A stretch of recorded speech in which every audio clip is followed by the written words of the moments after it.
Hola a todos y todas, bienvenidos a una clase más de cultura científica. Hoy vamos a continuar con las distintas teorías sobre el origen de las especies y vamos a empezar con la teoría de Lamarck. Ya estuvimos viendo un poco esas primeras teorías creacionistas y fijistas que dominaron durante muchos siglos y no fue hasta el siglo XIX, principios del siglo XIX, cuando surgieron las primeras teorías evolucionistas razonadas. Entonces, bueno, pues la primera de estas teorías fue la de Jean-Baptiste Lamarck, este francés, que, bueno, pues ha pasado a la historia por eso, precisamente por ser el primero en proponer este tipo de teorías. Aunque sus ideas han quedado un poco abandonadas, ya que después vendrían las ideas de las teorías de Darwin, pero pues su relevancia, su aportación a la ciencia pues es reconocida y se sigue estudiando.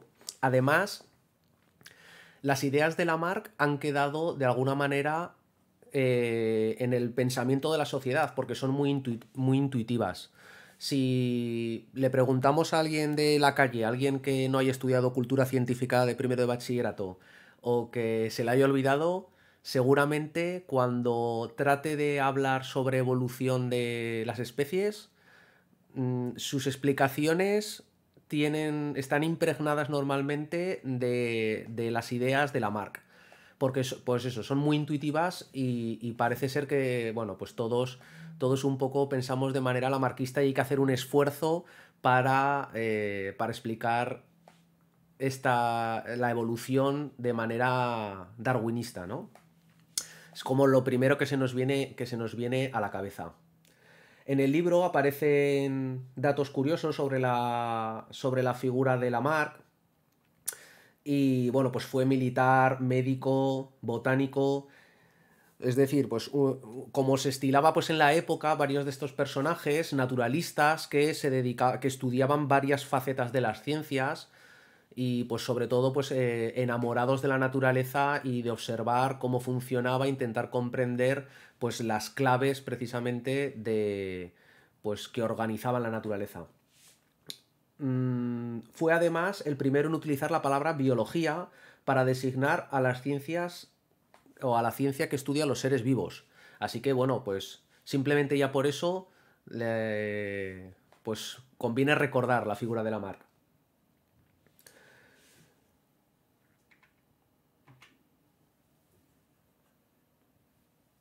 Lamarck se inspira, ya lo dijimos con Cuvier. Cuvier y Lamarck fueron coetáneos y pues en esta época ya se había empezado a estudiar el registro fósil y se había identificado correctamente que los fósiles eran restos de organismos que vivieron en el pasado.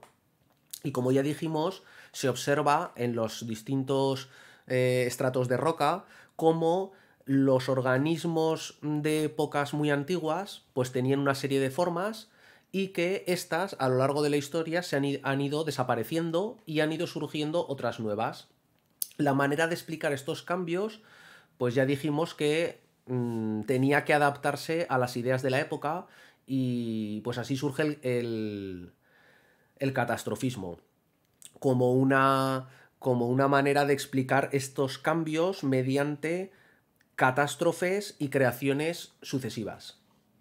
Bueno, pues Lamarck, observando estos mismos datos, estos mismos cambios de distintas especies en el registro fósil, propone una explicación diferente.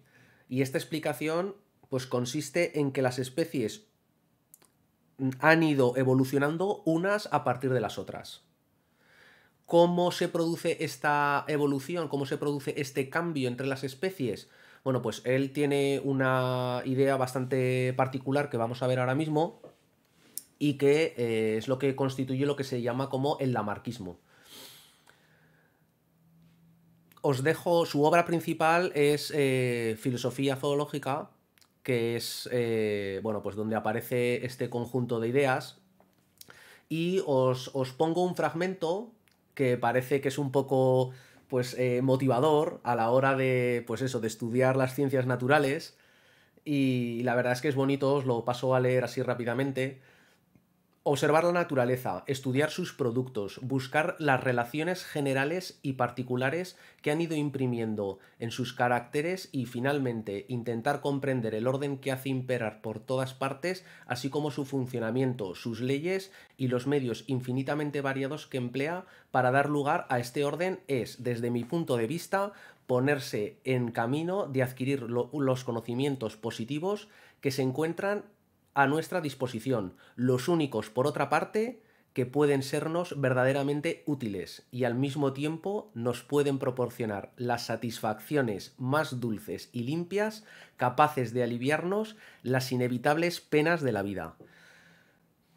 Es un párrafo que a mí me gusta mucho, pues eso, porque el estudio de la naturaleza, contemplar la naturaleza, intentar comprenderla, descubrir sus secretos, su funcionamiento, pues produce eso, una gran satisfacción y que puede aliviarnos, pues eso, de las penas de la vida cotidiana, ¿no? Entonces, pues bueno, es casi, pues el conocimiento y el estudio de la naturaleza es casi la felicidad para la marca. Si la marca no consigue motivaros, yo seguramente, yo está claro que no podré. Bueno, entonces, simplemente eso, un detalle de filosofía zoológica. Vamos a pasar qué es lo que decía Lamarck, en qué consiste su teoría y cómo explica el que unas especies hayan podido evolucionar unas a partir de las otras. La teoría de Lamarck se le suele conocer como la teoría de los caracteres adquiridos. ¿Y qué es lo que dice? Bueno, pues que los organismos, para adaptarse al medio, a las nuevas condiciones, van a desarrollar unas estructuras y unos órganos adaptados según estas necesidades. Esto se resume en la frase, la necesidad crea al órgano. ¿Vale? Es casi como una regla memotécnica. Hay que saber dos cosas de Lamarck, ¿no? Los caracteres adquiridos se heredan y la necesidad crea el órgano. Con estas dos frases, digamos que tradicionalmente se han resumido las ideas de Lamarck.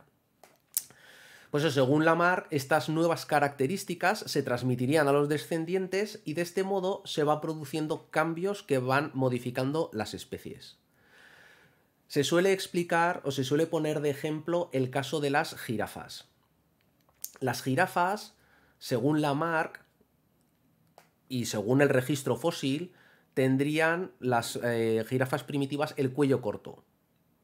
Y se observa cómo en la actualidad pues estas jirafas han alargado su cuello. De esa manera, pues habrían ido evolucionando. ¿Cómo consiguen las jirafas evolucionar de esta manera?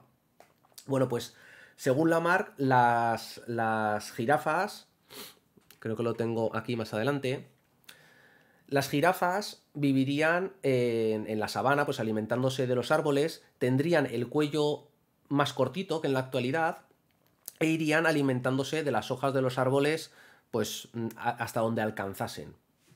¿Qué es lo que ocurre? Que hay un cambio climático, hay un cambio en las condiciones y digamos que el alimento comienza a escasear. Por lo tanto, cada vez son menos las hojas accesibles. Y por lo tanto, para poder llegar a las hojas que están más altas, las jirafas hacen un esfuerzo, ¿verdad? Pues primero poniéndose a dos patas, estirando el cuello todo lo que pueden, para poder alcanzar esas hojas más altas. Entonces, el estiramiento precisamente, pues tanto de las patas como del cuello, provocaría pues ese alargamiento y, aquí está la clave, su descendencia tendría el cuello un poquito más largo que la generación anterior. Y así, generación tras generación, irían poco a poco alargando el cuello, adaptándose a estas nuevas condiciones. Es decir, la necesidad crea el órgano. Necesitan comer hojas cada vez más altas. Esto crea el órgano, que sería un cuello cada vez más largo, y estos caracteres que se adquieren durante la vida, este cuello que se ha estirado, se transmitiría a los descendientes. Esto es, digamos, el resumen, la explicación de cómo las jirafas habrían evolucionado alargando pues su cuello, también sus patas.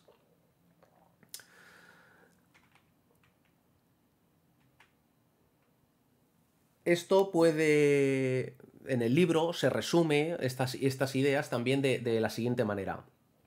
Según Lamarck, las especies tendrían un impulso espontáneo a una mayor complejidad. Es decir, de manera natural, todas las especies tienen una tendencia a ir evolucionando, cambiando hacia formas cada vez más complejas. Esto parece, pues, bastante intuitivo, ¿no? Si nosotros nos fijamos en los primeros organismos que aparecieron, pues serían organismos más o menos sencillos, y conforme ha ido pasando el tiempo, estos organismos pues se han ido pues haciendo cada vez más complejos, han adquirido nuevas estructuras, nuevos órganos, etcétera. Entonces él veía que había como una tendencia a ser cada vez más complejos.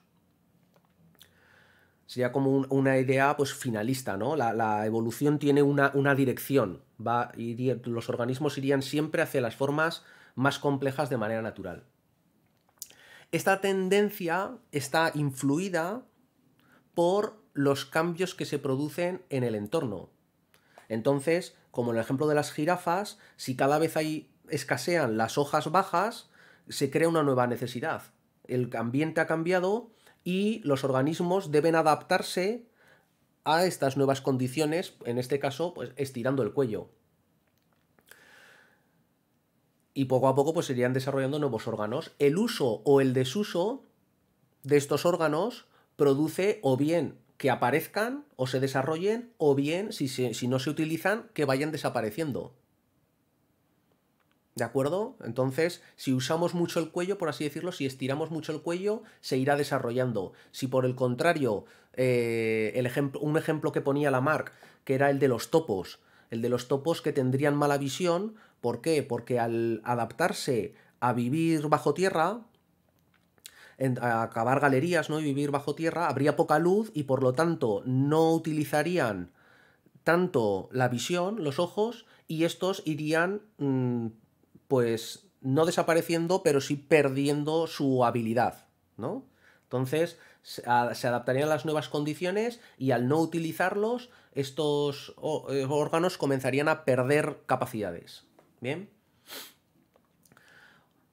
Y por último, que estos cambios que se producen a lo largo de la vida del organismo, adaptándose a las nuevas circunstancias, se transmitirían a las siguientes generaciones.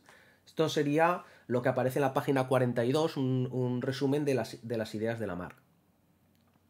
Claro, ¿qué ocurre? Que a esto se plantean aquí muchas preguntas. Lo primero, un impulso espontáneo a una mayor complejidad de las especies. ¿Es esto cierto?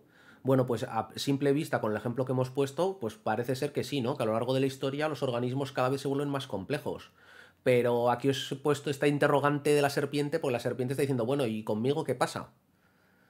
Los reptiles habrían surgido, los reptiles primitivos tendrían 4 patas, serían tetrápodos, y sin embargo la evolución ha hecho que unos organismos como las serpientes hayan perdido unos órganos, que son las patas. Entonces, de alguna manera, aquí no se está cumpliendo el que la evolución tienda a formas cada vez más complejas, sino que algunas veces se simplifican. ¿De acuerdo? Luego, este primer punto, desde luego, puede cumplirse a veces, pero no es verdad, ¿vale? Habría varios ejemplos de este tipo, en los que la evolución lo que ha hecho precisamente es favorecer las formas más sencillas respecto a las más complejas. Luego estaría el siguiente punto, que es que sí, los cambios en el entorno producen nuevas necesidades, esto sí que parece ser que aquí no hay cuestión, pero el uso o el desuso produce la aparición o desaparición de nuevos órganos. Esto está muy en la mente de todo el mundo, porque hasta cierto punto pues puede ser verdad. Es decir, un atleta profesional puede entrenarse mucho y ganar mucha masa muscular, mucha fuerza, mucha velocidad, y sin embargo, pues también referido a la actividad física, si por ejemplo este atleta deja de entrenar, esta ganancia, esta velocidad, esta fuerza, etcétera, si no se utilizan estos músculos, pues van no desapareciendo, pero por lo menos perdiendo esta capacidad. Esto se suele ver pues muchas veces, si no lo usas, ¿verdad? Lo pierdes. O bueno, pues esto está en la... y es cierto en este tipo de casos.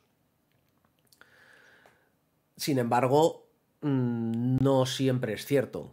Sobre todo cuando hablamos de varias generaciones. Dentro de una misma generación, pues sí que puede darse algún efecto. Pero cuando son cambios anatómicos importantes, esto no ocurre o no se ve. Y por último, las alteraciones se transmiten a los descendientes. Este punto sí que no está comprobado científicamente, no hay ninguna evidencia de que esto ocurra. Y el ejemplo que os pongo aquí un poco extremo de caricatura, pues sería el caso de este culturista, ¿verdad? Que durante su vida ha ido desarrollando mucho sus músculos, pero estos caracteres que ha adquirido durante la vida no se transmiten a su descendencia. Sus hijos pues nacen pues como los niños normales, no nacen supercachas. Bueno, pues esto es un poco la idea. Ejemplos como estos hay muchos. Si una persona se tatúa o se hace unas dilataciones en los lóbulos de las orejas, ¿verdad? Estas modificaciones corporales, su descendencia no nace con estas modificaciones. Entonces, aunque la necesidad cree, obligue a desarrollar ciertos órganos durante la vida de un organismo, estas no se transmiten a los descendientes. También otro ejemplo que me viene a la cabeza es cuando nos preguntan por cómo será el ser humano, cómo evolucionará dentro de muchas generaciones. Y uno de los ejemplos que se suele poner es que dentro de varias generaciones, los seres humanos, por ejemplo, iremos perdiendo los dedos de los pies o se irán uniendo porque no los utilizamos. O por lo menos el pulgar parece ser que sí que tiene una función más de equilibrio, pero otros dedos parece pues, que se acabarían juntando o algo así, porque no se utilizan. Bueno, pues cuando veamos el darwinismo ya veremos un poco pues la explicación actual a todo esto, pero en realidad esto no está demostrado. Han pasado muchas generaciones y los dedos de los pies siguen estando ahí, aunque no se utilicen. Entonces, bueno, pues ya iremos viendo cómo se explica este tipo de casos. Otro ejemplo muy característico que me viene a la cabeza es el de las mujeres jirafa de Tailandia. Estas, no sé si habéis visto, podéis buscarlo en internet, no sé si lo conocéis, es una tribu que tiene como ritual el estirar el cuello de las mujeres poniendo anillos. Voy a poneros una imagen y voy a buscar en internet y continúo ahora. Bien, continuamos, ya he encontrado la foto. Esto es un poco lo que os quería mostrar. Entonces, como se ve en este ejemplo, no sé si habéis visto, yo creo que son muy conocidas estas imágenes. Esta tribu lo que hace es que desde que son niñas, las mujeres se les van colocando unos anillos para ir poco a poco estirando el cuello. Entonces, pues cada cierto tiempo, cada año, por ejemplo, se van colocando anillos de manera que el cuello se va estirando. ¿Cuál es la función? Pues no lo recuerdo exactamente. No sé si es una cuestión religiosa, una cuestión estética para verse más atractivas. No sé cuál es exactamente la función, pero el hecho es que son capaces de ir estirando el cuello gracias a a esta serie de anillos. Pues bien, está demostrado porque llevan haciendo este tipo de rito durante muchísimas generaciones, durante miles de años, y está comprobado que las hijas de estas mujeres jirafa nacen con el cuello normal y tienen que volver a repetir el proceso. Ya veis que tienen muchísimos menos anillos, porque es un proceso gradual, nacen con el cuello normal y tienen a lo largo de su vida que ir estirándolo. Y por muchas generaciones que pase, este carácter adquirido de tener el cuello largo no se transmite a su descendencia.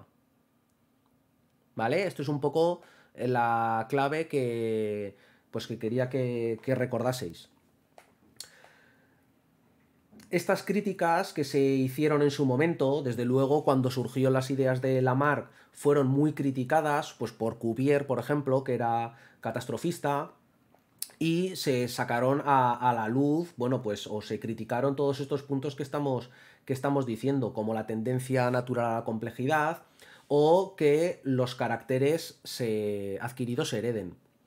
Esto no estaba nada claro y no fue hasta que Darwin publicó su teoría del origen de las especies en el que se aporta un nuevo mecanismo, una nueva pieza clave para explicar la evolución de las especies. Así que Lamarck en su momento tampoco tuvo gran éxito. En la actualidad, y recordaréis el tema de genética, se está hablando de la epigenética, ¿verdad? La epigenética consistiría en el estudio de aquellos factores ambientales, sustancias químicas, por ejemplo, que pueden afectar a la expresión de los genes. Pues bien, cabría la posibilidad de que estos factores ambientales, si afectan a los gametos, podrían transmitirse, estas modificaciones ambientales podrían transmitirse a la descendencia. Entonces, de alguna manera, se abriría la puerta otra vez a las ideas lamarquistas que habían quedado olvidadas. Pues parece ser que ciertos autores le dan pues importancia ahora mismo, ¿no? Digamos que hay un resurgimiento de las ideas lamarquistas. Esto, desde luego, a día de hoy no está nada comprobado, no parece evidente, no hay evidencias de que esto ocurra, de que los factores ambientales afecten a los genes de los gametos y estos se transmitan a la descendencia. Muchos casos que se han puesto como evidencias de esta epigenética, ¿no? de esta evolución epigenética, serían alteraciones que sufren los embriones en su desarrollo. Entonces, no parece que haya una transmisión de estas alteraciones entre una generación y otra. Así que, de momento, puede ser que dentro de unos años quizás haya más pruebas y esto tome más fuerza. Pero de momento las teorías de Lamarck han quedado un poco relegadas por estas críticas que hemos estado viendo. Y bueno, pues en la próxima clase ya hablaremos del darwinismo y pues de la selección natural, que es la clave para comprender la evolución. Así que nada, os dejo hasta la próxima clase, espero que os haya gustado, que os haya parecido curioso y no os olvidéis de Lamarck y de su importancia. Intentad ver estas críticas, a ver si vosotros cuando habláis de evolución caéis en estos pequeños errores y poco a poco pues vamos cambiando nuestra forma de pensar. Así que nada, os dejo hasta la próxima clase. Ya sabéis, me podéis escribir por correo electrónico o por Moodle si tenéis alguna duda. Y sin más, hasta luego.